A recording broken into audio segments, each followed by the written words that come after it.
Well, guys, you have to admit the last 90 days has been a roller coaster, but this ride is not done yet. More reserve list conversation, and it's coming up next.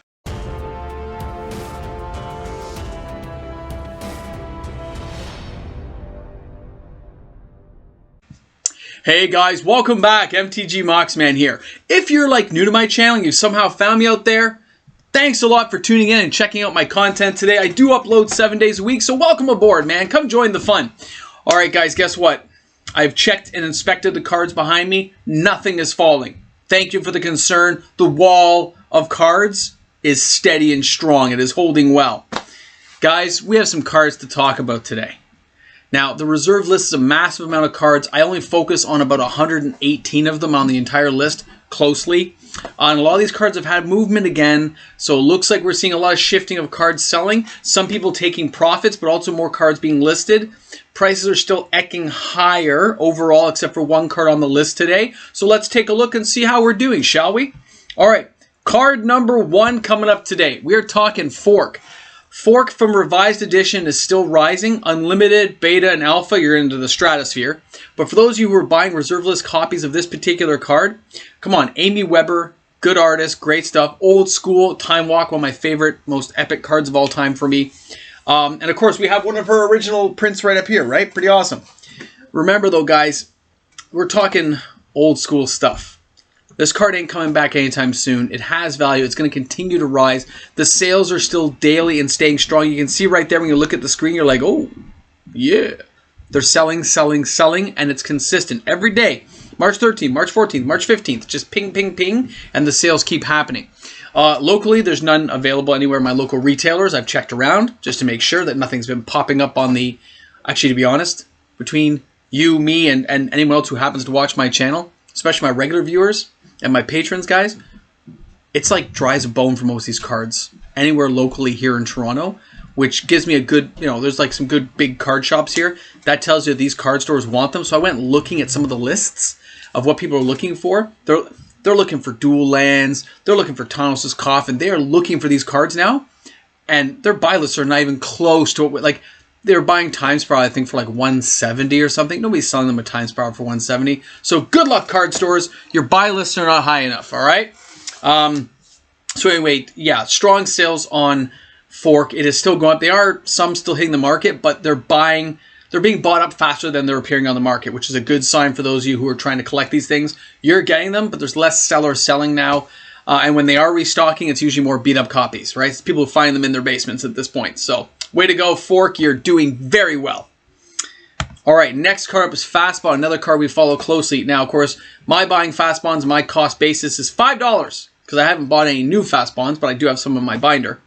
Fastbond continues to grow, guys, and keeps like getting there. The unlimited one at the bottom is kind of the anomaly I can fit on the page. You can see that unlimited went for like 150, but just seeing the art copies and you're going, ooh, that's $80 there. That's sold, and you look down and you go, oh my god, that's sold March 15th.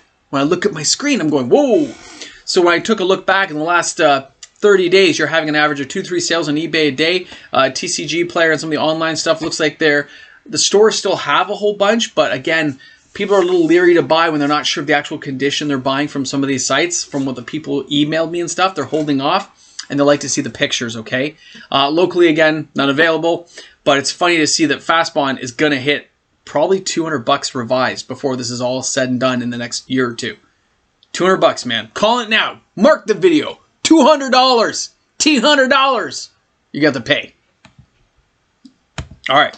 Next card up. Of course, it's the Cradle. Now, the reason I chose this a little bit here, okay, you're going to see a gold border Cradle going for $260. Somebody asked me how I felt about this. I would use them as a proxy in my deck. They're still created by Magic the Gathering. I know they don't count as a real card. I know they can't be used in tournaments, but most social groups are not going to have a problem with you using this kind of proxy. Only the most rigid of people who probably are not your friends are going to have a problem with that. But the bottom one I thought was interesting. It was the CGC 4.5 that went for almost $800. I wish I had seen that, because I would have jumped on that one probably. I wouldn't care what my credit card said. I would have probably jumped on that. So I missed out a little bit, but that's okay. Now, the middle one there you see with a bunch of cards, that's going to appear again a little bit later in this, but you can see it was somebody cashing in profits. Somebody here went 2, 2, and 2 and took profits from it. Good for them, and it was a good price, actually. When you're talking 2 Sara Sanctums, let's say they're like $400 a pop. Tolarian Academies are going for around $300 a pop.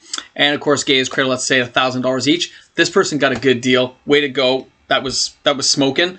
And the sales are strong on Cradle. It is still holding at a couple sales a day. And the prices seem to be leveling out. They are dipping a bit. It looks like, anywhere from a lightly played copy around the $1,100, $1,200 mark seems very fair.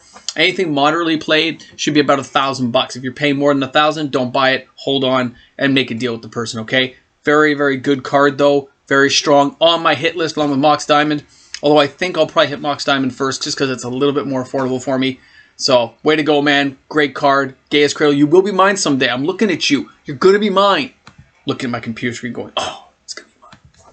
All right, Tolarian Academy. Again, people asked about this card. I do follow it because I do have a couple of copies in my binder, and I use them in some decks when we play. Tolarian Academy is an amazing card. It has a great lore, great history to the game of Magic. And if it wasn't banned, this would be more than Gaia's Cradle. Okay, this would be more than all of them. Okay, but it is banned. So because it can be played in very, very tight format play, you're not going to see this thing being used a lot. But you notice that this is still selling well. It's still going higher. Copies for sale are actually around the 250 to 290 mark for anything half decent that is in English. It's crazy, guys, but it's selling well, and it's selling more than Sara Sanctum, which is kind of crazy because I thought Sara was going to be picking up steam. Because this one's just a little more affordable, and there's always people hedging their bets that something will make it become unbanned. So there's people just going to collect near mint copies to have them. So way to go, Tolarian Academy. You're awesome. You have good history. I know Baron blew you up, but it's okay. We forgive him. All right. Now, here's our Sara Sanctum. You know we love it. Now, as you guys recall, I bought mine for $200 just before all this craziness happened. And you can see there's a copy right there for $383. It's already doubled in value. And again, see that person with the deals above? You see that person up there? When you see that, you go, oh, there was 3 sets of that. I cut one off already. That was 3 sets that sold. So somebody took in some profit, sold some reserve list, and made some money. Good for them. Kudos for them. I actually think they're underpriced slightly. But I guess when you're buying a bulk like that, it could have been a store for all I know. I couldn't track the numbers, but same person bought 2 of them. So at least I know that much. So somebody spent like $6 grand to get play sets of each. And whoever you are, email me. All right. And of course, our last one to talk about today is going to be the Metalworker.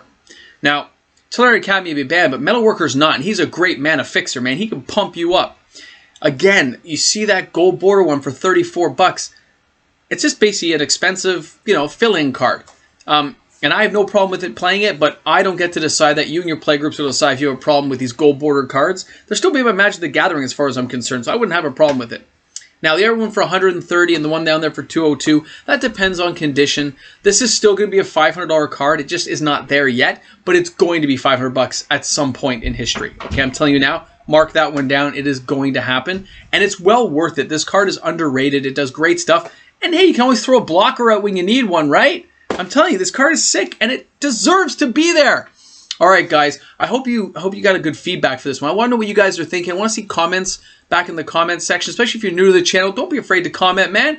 And I know some people email me asking. Just hit up the comments as well. Happy to be there. The more people we get viewing, the better. Because you know what? 5,000 subscribers, I'm going to eat cake. There's going to be a party here. The party hat's going to be on, little thing. We're going to have a good time. And you guys will all be invited. Everyone gets to come to my party when we're at 5,000 subscribers. Everyone. You can all come now too, but at 5,000 is when we're going to get there. And if you're new to the channel, make sure you smash that subscribe button because apparently 71% of people watching me are not subscribed. Subscribe. Just join in. You're watching every day. I can see you. I can see you out there. All right, guys. Thanks for tuning in. Have a great one today. This is MTG Mox, man. I'll see you all tomorrow. Same bad time, same channel, everything. See you soon. And then I click the things, and I twist this around, and you guys won't even know it, but I'll click things off. And then it'll just disappear like this. Hey guys, big shout out to all my patrons out there. Thank you for my continued support. And for those of you who are new to the channel and you're asking about the Patreon, it will open April 1st. I will add just a few new slots to each one, okay guys? But that's all I'm adding at the moment. Thanks a lot for tuning in. What are you still doing here? I gotta crack a pack, man. I still have some of these promo packs and I deserve to open one. Might get lucky. You never know. I know, you're still here. I get it. I'm glad you're here. Very few people stick around for the good stuff. The secret at the end of the secret. Alright, you ready? I don't know if these are worth anything. We got the Paragon. We got a War Leader. Oh my god, look at that! I got the Mythic Lich. That's cool, man! I got the Underrealm Lich. I remember this card, man. So there's my pack. And if you're really good, there's like a cool promo code. I'll hold that up for a second so somebody can take that promo code. Thanks a lot for tuning in, guys. Have a great one.